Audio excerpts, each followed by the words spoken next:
Fala pessoal, sejam todos muito bem-vindos ao Ponto de Equilíbrio. Hoje eu quero refletir com vocês um pouquinho sobre os pais da igreja. Você já ouviu falar talvez a respeito da patrística ou então dos pais da igreja?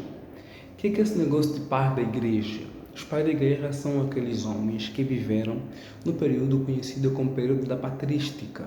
Geralmente nós colocamos ali entre o final do primeiro século da era cristã até o século VI, aqui no Ocidente, até o século VII, lá no Oriente. E os católicos tendem a considerar até ali o século VIII. Sim, o período dos primeiros séculos do cristianismo. E os homens que se dedicaram enquanto cristãos, líderes religiosos nesse contexto, são conhecidos em sua maioria como pais da igreja. Mas quem são? Como podemos classificá-los e quais são os critérios para alguém se tornar um pai da igreja? Vamos lá. Quando pensamos nos pais da igreja, dividimos eles em 4 grupos. O grupo dos pais apostólicos, os pais apologistas, os pais polemistas e os pais teólogos. Os pais apostólicos são aqueles que viveram, muitos deles, no primeiro século, no final do primeiro século até o segundo século, e muitos deles foram discípulos dos apóstolos. Nós temos nos pais apostólicos indivíduos e livros também. Alguns que são chamados de pais apostólicos não são pessoas, são livros, como alguns livros que nós temos por aí. Mas dos nomes dos pais apostólicos nós temos nomes como Clemente de Roma, Policarpo de Esmirna, nós temos Inácio de Antioquia, e nós temos alguns livros que fazem parte desses nomes ali conhecidos como pais apostólicos. O foco deles estava essencialmente em escrever textos voltados para devoção, espiritualidade, e até mesmo alguns textos deles eram quase que catequéticos no contexto das igrejas que eles estavam inseridos. O segundo grupo, podemos pensar, é o grupo dos pais apologistas. Esses são aqueles que estavam ali com o objetivo de fazer o quê? De combater os possíveis ataques à fé cristã. Então, temos gente como Irineu de Lyon, por exemplo, que escreve bastante sobre isso.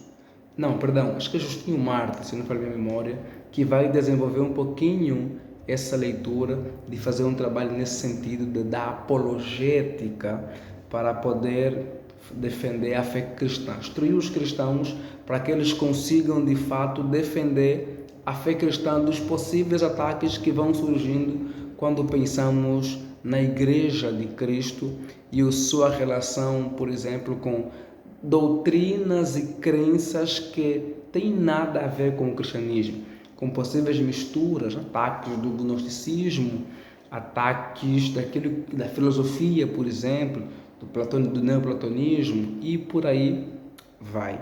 Então o foco deles era defender a fé. E esses então são os pais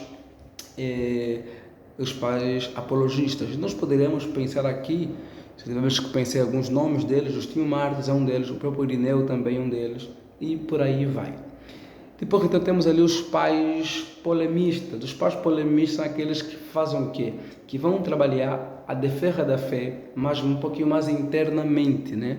Se encontra ali alguns nomes, embora esses nomes são até polêmicos, como Orígenes, Tertuliano, embora alguns tenham dificuldade de pensar neles como pai da igreja por causa de um critério fundamental para ser pai da igreja, mas esses nomes são nomes que vão combater alguns problemas no contexto da igreja internamente, né?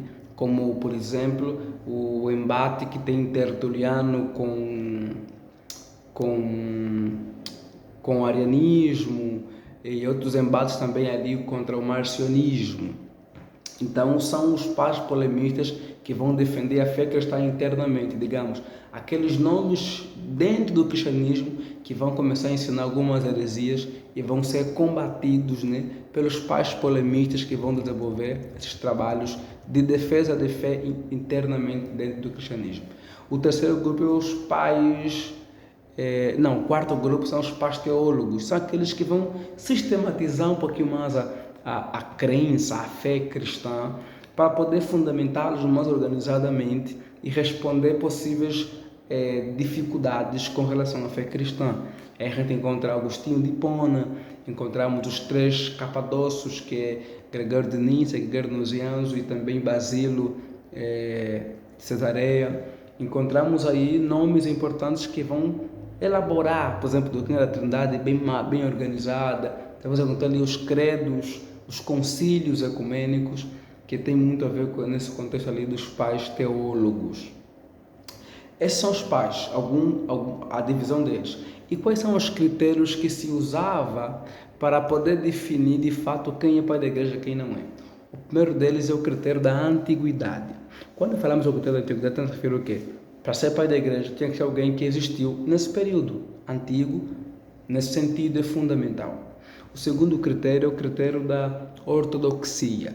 Não basta ser antigo, o que se escreve tem de ser ortodoxo, tem que estar alinhado com aquilo que é ortodoxo quando pensamos no cristianismo, quando pensamos na doutrina, porque tem gente que escreve bem, tem gente que é intelectual, que é bom, que é até antigo, mas os seus escritos não foram ortodoxos.